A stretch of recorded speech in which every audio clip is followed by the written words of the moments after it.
법궤에 대해서 나옵니다. 법궤의 결론이 뭐냐면 마지막 절에 나와요.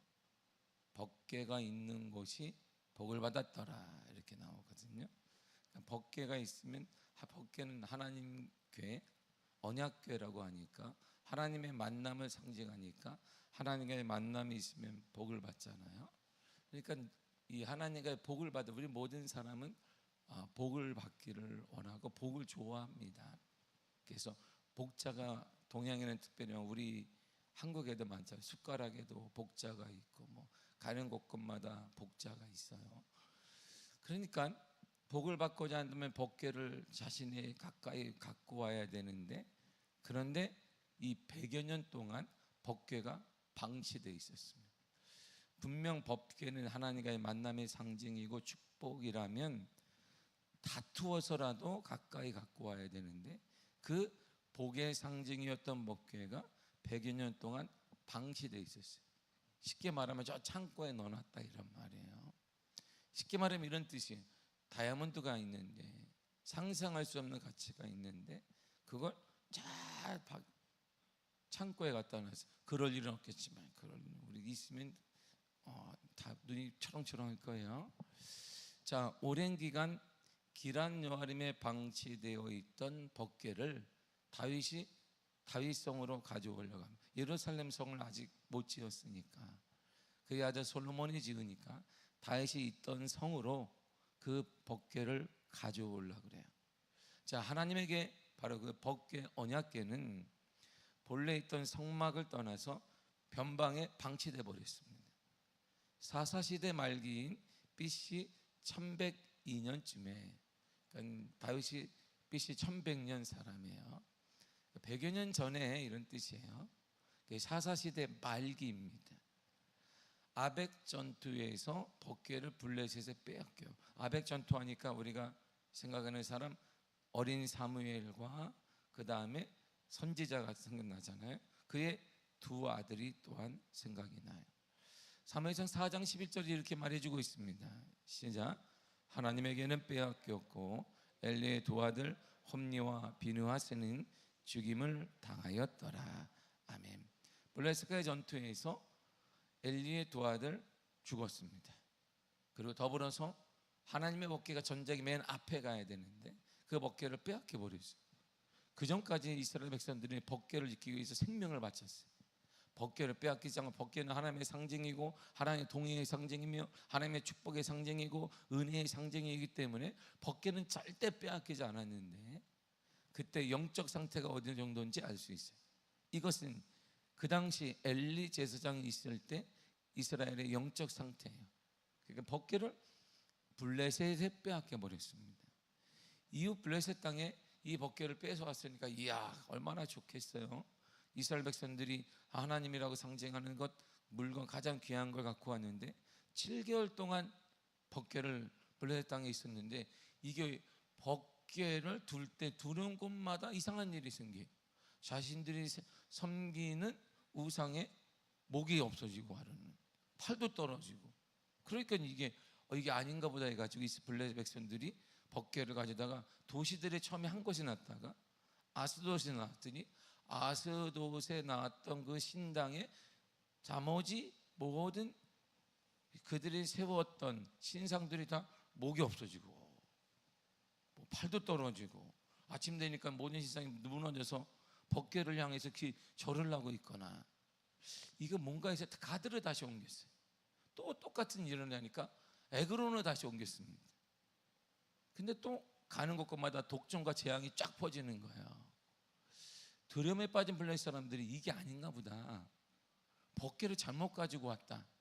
그래서 7개월 만에 이스라엘의 베스메스로 소를 태워가지고 이제 가라 이스라엘 땅으로 보내요. 그러니까 이스라엘이 그걸 어부지리로 받습니다.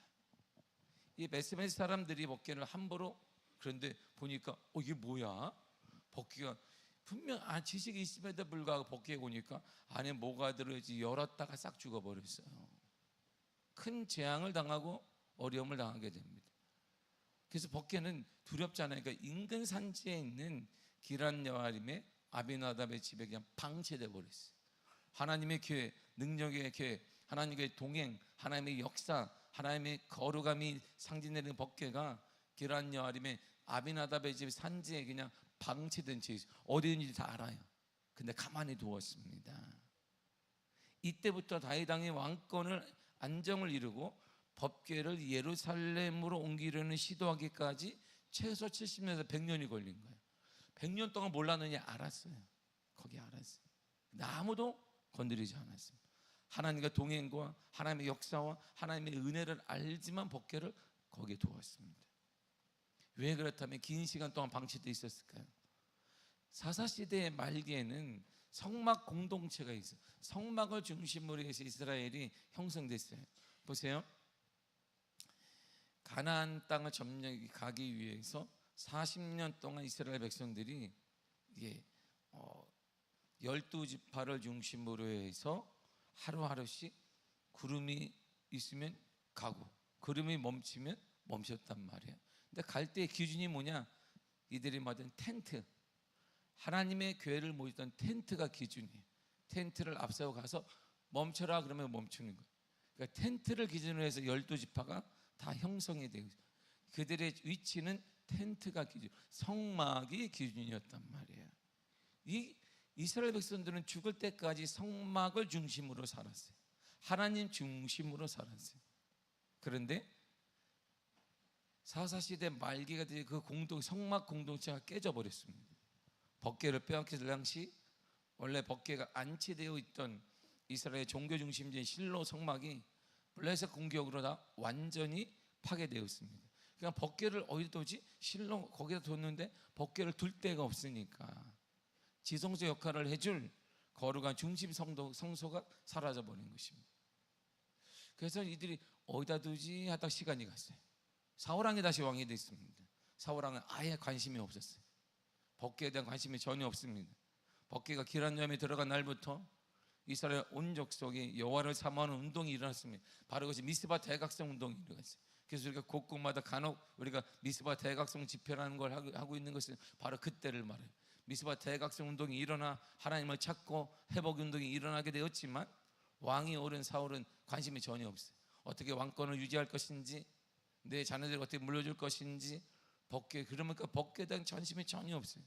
그래서 왕 통치하는 40년 동안 법궤를 들여다본 적도 없어요. 그래서 오늘 본문이 이렇게 말하는 거야. 3절을 보겠습니다. 시작. 우리가 우리 하나님의 궤를 우리에게로 옮겨오자 사울 왕 때에는 우리가 궤 앞에서 묻지 아니하였느니라. 아멘. 아멘. 사울 왕 때에는 하나님의 궤에 묻지 않았어요. 하나님과 상징하는 하나님께 묻지 않았다 이런 말이에요. 하나님 어디로 갈까요? 하나님 이 고난이 무슨 어떤 의미일까요? 물어야 하는데 우리 똑같은 거예요. 여러분 고난과 어려움이 있거든 하나님께 물어야 돼요. 왜 하나님 이 어려움이 왔을까요? 하나님 이 땅의 주권자이시고 모든 것의 만물의 주인이신데 왜 내게 어려움을 주었을까? 물어야 되는데 아이고 힘들어 죽겠네. 그냥 아이고 나 없어 죽겠네. 몸을 이렇게 주시는지 모르겠어요. 안 되는지 모르겠어요. 누구든 계속 이렇게 사울 왕이 그랬단 말이에요. 사울은 하나님의 뜻을 묻는 도구의 먹개를 번방의 한 집에 방치해 두었습니다. 정치적 군사적 건세에만 관심이 많았어요. 그러면서 왕이 바뀌었으면 당연히 다윗이 법궤를 가져와야 되는데 이 다윗 또한 사울이 죽은 후에 왕이 되었지만 처음 7년 6개월 동안 유다 지파만의 왕이었어요. 그러니까 헤브론을 통치하면서 내전을 계속 겪고 있는 거예요. 나머지 지파들과의 갈등이 있었기 때문에 여유가 없었습니다. 그래서 온 이스라엘의 통일 왕국을 이루고 예루살렘에 정복하게 될 정치적 군사적 안정을 찾기 전까지 다윗조차 법궤에 대한 신경을 쓸 수는 없었으나 법궤를 가져와야 되겠다는 마음이 있었던 거예요. 이제 다윗은 각 지파의 도움으로 왕권이 견고해졌습니다. 그가 가장 먼저 하는 일이 이건 거예요. 자신을 괴롭힌 사울 왕가를 퇴치하는 게 아니에요. 자신은 이제 사울에게 쫓겼으니까 안정을 찾고 편하게 살고 이게 추구한 게 아닙니다. 가장 먼저 한 일이 뭐냐? 하나님의 궤를 갖고 온 거예요. 여러분 우리 속에 이게 필요한 거예요. 가장 먼저 회복할 게 뭐냐? 돈도 필요하고 건강도 회복 필요하고 뭐 여러 가지 관계도 필요하지만 가장 먼저 회복되어야 할 게 뭐냐면 하나님과의 관계다 이런 말이에요. 이것이 첫째이며 이것이 첫 번째이며 이것이 1순위이며 영순위인 것이에요. 다윗에게 안정이 찾자마자 이제 나에게 서름을 줬던 사람들, 내가 도망다닐 침뱉었던 사람들, 이제 내가 못 누렸으니까 열심히 놀러도 가고 휴양지도 짓고 크게 한 것이 아니라 첫 번째 한 일이 뭐냐면 바로 이거. 3절을 다시 한번 읽도록 하겠습니다. 시작. 우리가 우리 하나님에게를 우리에게로 옮겨오자. 할렐루야. 이거야 이거. 이제 내가 안정이 됐으니 내가 누리고 노세 젊은 노세 뭐하나 이 안정을 누린 것이 아니라 우리가 우리 하나님에게를 우리에게로 가져오자. 하나님께 묻고 하나님과 동행하자 했어요. 통일왕국의 시작은 어디로부터 시작되었는가? 하나님으로 시작한 거예요. 다윗이 왕국을 통일한 다음에 유다지뿐만 아니라 온 이스라엘의 왕이 된 시작의 출발점은 바로 법궤로부터 하나님께 묻는 것으로부터 하나님과 함께하는 것으로부터 시작된 것입니다. 다윗은 영적 회복을 최우선으로 놓은 거야. 그래서 다윗이 하나님의 마음에 맞은 거예요. 하나님의 마음에 맞은 하나님의 필요한 것들도 공급하신 거예요. 사람도 공급하시고 물질도 공급하시고 필요한 모든 것들을 공급하고 그가 성전을 짓기 위해 다윗 그의 아들 솔로몬에게 물려진 게 오늘날 돈 하니까 800조 원이에요. 800조 원. 성전 하나 짓는데 강북구를 전체를 지어도 될 돈을 다윗이 아들에게 물려주었습니다. 이런 선한 뜻이 있음에도 결국 다윗은 법궤로 옮기는 데 실패해요. 당연히 다윗이 이런 마음으로 왕이 준비되어 있으니까 법궤를 기럇여아림 아비나답에서 가져오면 되는데 못 가져와요. 13절을 보겠습니다. 시작. 다윗이 궤를 옮겨 자기가 있는 다윗성으로 메어들이지 못하고 그 대신 가데스 사람 오벳 에돔의 집으로 메어가니라. 아멘. 보세요. 다윗성 자신의 시간으로 데려오면 되잖아요. 그걸 가져오면 되거든. 얼마나 쉬워요? 그걸 그냥 가져오면 되는데 실패합니다. 그래서 오벳 에돔의 집에 잠시 맡겼더니 그 오벳 에돔의 집이 복을 받아요. 하나님과 동행하면 어떻게 된다? 복을 받아요. 이것이 하나님과 함께하면 이러한 은혜를 경험한다 이런 말이에요. 하나님과 함께하면 왜 실패했을까요? 이런 말이에요. 아니 왕이 허락했고 다윗에게는 수많은 용사들도 있고 제사장도 있는데 왜 그거 뭐 어려워요? 법궤가 얼마나인데 요만한 거예요. 법궤가 뭐 대단히 그 피라미드 하나 옮기는 것처럼 이해되는데 법궤 요만해요. 높이도 그보다 안 높아. 좀 힘쓰면 권사님하고 나랑 둘이 들 수도 있어. 이렇게 뭐 안에 뭐 돌덩이 넣는 것도 아니고 뭐 아론의 쌍난지팡이 뭐 이런 것들 들어있는데 무게가 얼마나 쑥 들면 되지. 근데 이걸 왜 못 가져왔어요. 이게 다윗이 위대한 왕 다윗이 자신의 소원이었던 법궤를 다윗성이 못 가져왔습니다. 왜 그랬을까요? 방법이 틀렸기 때문에. 방법이 틀려 하나님이 허락하지 않은 거예요. 7절을 보겠습니다. 시작. 하나님의 길을 새 수레에 싣고 아비나답의 집에서 나오는데 우사와 아이오는 수레를 몰며. 아멘. 다윗이 볼 때는 100여 년 전에 법궤를 빼앗겼단 말이에요. 그러니까 100년이 지나니까 문화와 문명이 발전한 거예요. 자, 우리 100년 전의 시계를 딱 돌려봐요. 우리 어릴 때 봐요. 어릴 때 사람들이 이 물을 사 먹어야 돼. 그러면 사람들이 우리 뭐라 그랬어요? 미쳤다 그랬어요. 물을 왜 사 먹어? 수도꼭지만 닥터하게 물이 그냥 콜콜콜 나오는데 저 큰일 날 사람이에요. 큰일 날 사람. 저 정말 우리 어릴 때 그랬단 말이에요. 어쩌면 사람들이 막 물을 사 먹는 시대가 올지 몰라 그러면 어머나 큰일 날 아픈 사람이네. 저.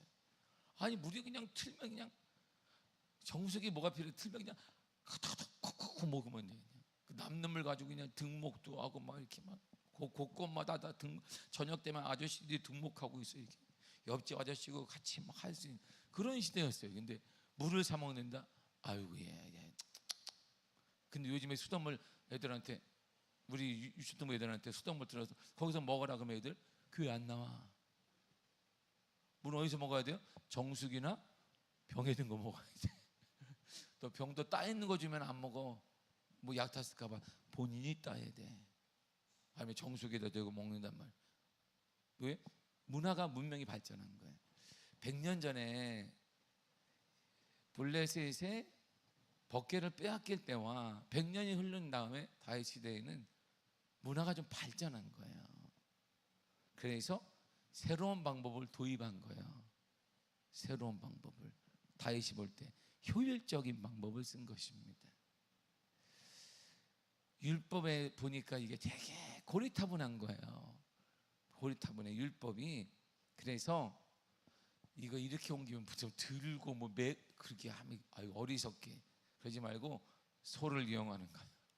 그 당시엔 들었지만 이제 100년이 지나니까 소를 이용해서 수레를 만들어. 수레. 100년 전에 수레를 못 만들었는데 수레를 만들어 거기 법궤를 딱 실으니까 이렇게 툭 치니까 소가 쫙 가는 거예요. 제사장이 얼마나 쉬워요? 그냥 옆 뒤에만 쫓아가면 돼. 이렇게 막 더우면 누가 레이지파가 이게 쫙 양산 펴가지고 해주면 되잖아요. 그러면 얼마나 쉬워요.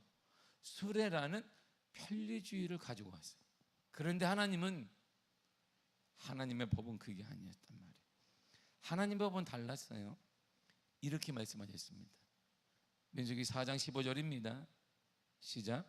진영을 떠날 때에 아론과 그의 아들들이 성소와 성소의 모든 기구 덮는 일을 마치거든 고앗 자손들이 와서 맬 것이니라. 그러나 성물은 만지지 말라. 그들이 죽으리라. 회막 물건 중에서 이것들은 고앗 자손이 맬 것이며. 아멘. 이처럼 법궤는 옮길 때 하나님이 지정해 준 게 있어요. 누가 옮긴다?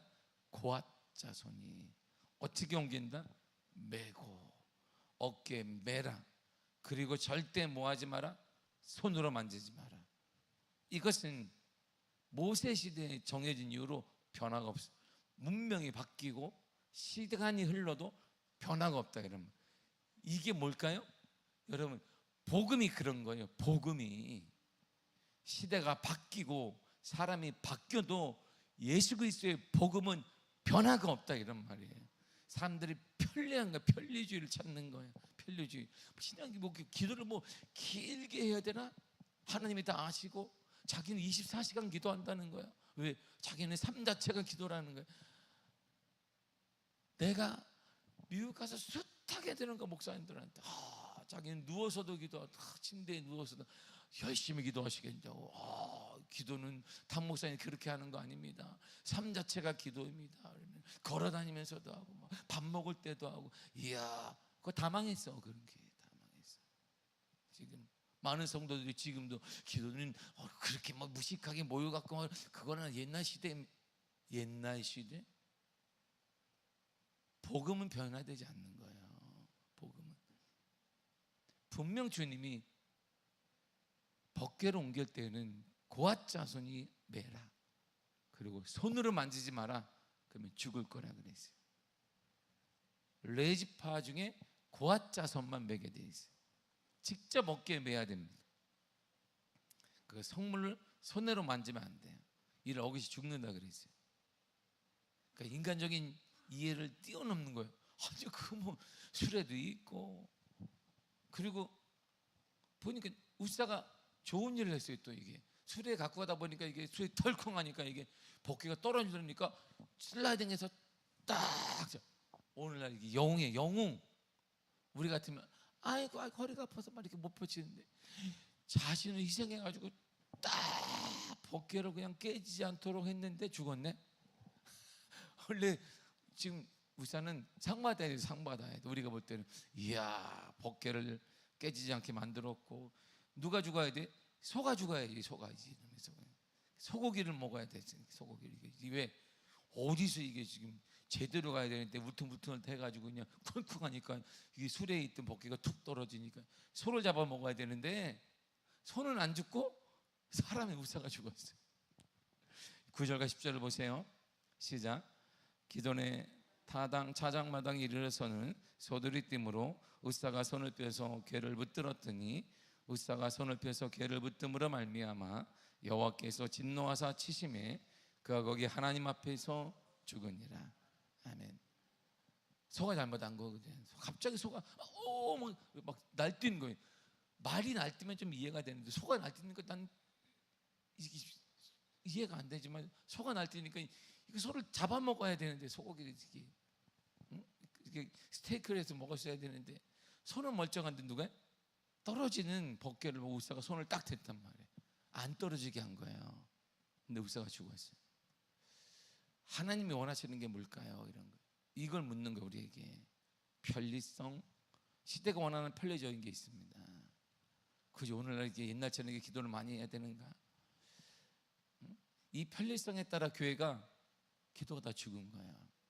한때 기도원에 산에서 기도했던 사람들이 사라지고, 교회에서 밤을 쓰던 사람들이 사라지고, 제가 어릴 때, 제가 처음에 목회할 때 25, 6년 전에 제가 담임 목사할 때 우리 교회는 권사님들이 항상 살아 있었어요. 계셔서 24시간. 이게 모든 교회의 특징이었어요. 그냥 권사님들이 있는 거예요 거기에.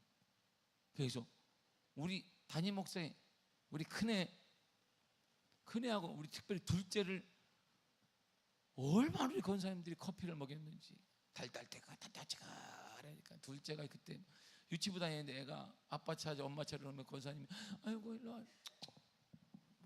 애가 그냥 커피에 중독돼가지고 커피를 잠을 안 자. 우리 둘째가 왜 커피를 하도 많이 자기 먹다가 주고, 권사님이 또 권사님들 까먹어 또 자기 준 걸 여 사람이 주고 주니까 막 열 몇 잔을 뭐 애가 그냥. 얘는 달짝지근하니까 계속 뭐 우리 애들이 잘 먹어, 또 잘 먹어. 우리 애들이 알겠지만 등치가 잘 먹으니까 애가 그냥 밤에 되면 또이또이한 거예요 우리 애들이. 권사님들이 뭐 다 봐줬어요. 24시간 교회에 있고, 당연히 그거에 기도함에 있었던 거예요. 그래서 기도가 끊이지 않았던 것입니다. 오늘날 잠은 집에서 편하게 자야지 무슨 말. 그리고 무슨 뭐 새벽에만 기도하면 돼? 24시간 아무 때나 기도하면 되지. 그래서 지금 한국교회 80%가 새벽 기도가 없어진 거예요. 곧 철학 기도가 지금 50% 가까이가 철학 기도가 없어졌어요. 60% 가까이 됐습니다. 없어질 거예요 아마.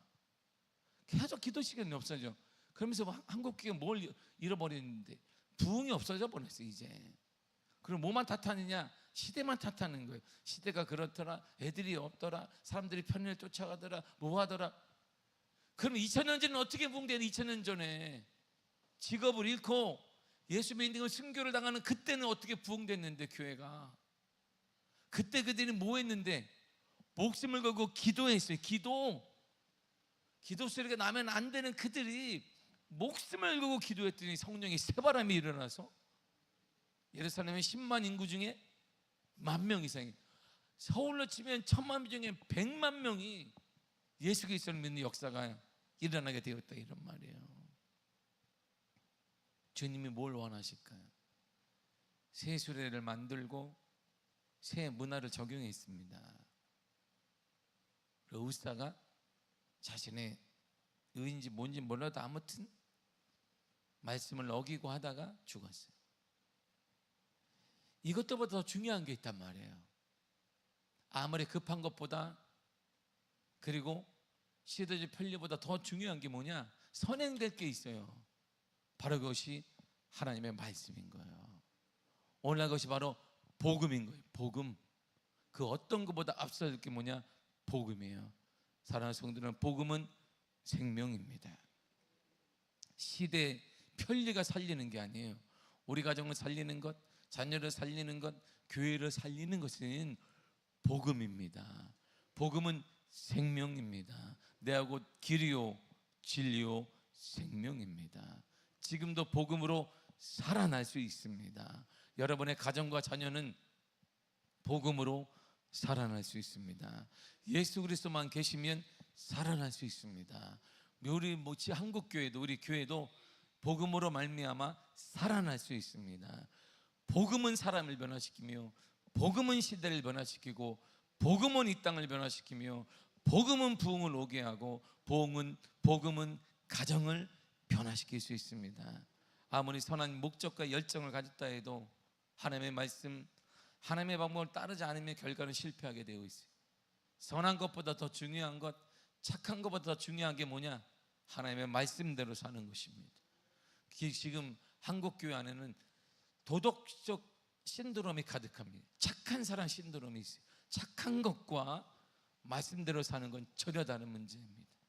착한 사람들은 산 위에도 많습니다. 머리를 다 깎고 죄범 방어하지 않는 착한 사람들이 거기에 도 닦는 사람들이 많단 말입니다. 그들보다 우리가 착하겠습니까?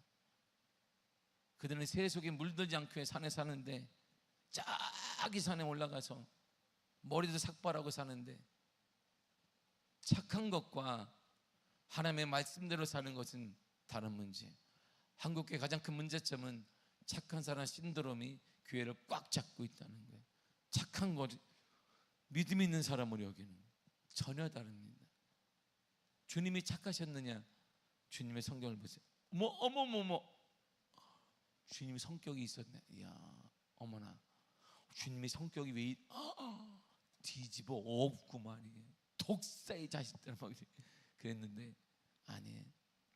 주님은 울며 사랑으로 품어주기도 했지만 공의도 계셨습니다. 사랑하는 성도 여러분, 선한 목적과 열정이 있고 착한 행실이 있다 할지라도 더 중요한 것은 하나님의 명령인 말씀이에요. 말씀을 중심에 둬야 합니다. 그 말씀이 바로 복음이에요. 복음은 생명입니다. 지금도 복음이 여러분들의 가정을 살릴 수 있습니다. 지금도 복음이 교회를 살릴 수 있습니다.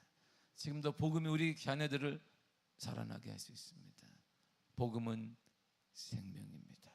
그 생명을 가지고 오늘 생명을 꼭 부여잡고 믿음으로 예수 이름으로 기도할 때 하나님의 거룩한 역사와 은혜가 드러나게 될 줄 믿습니다.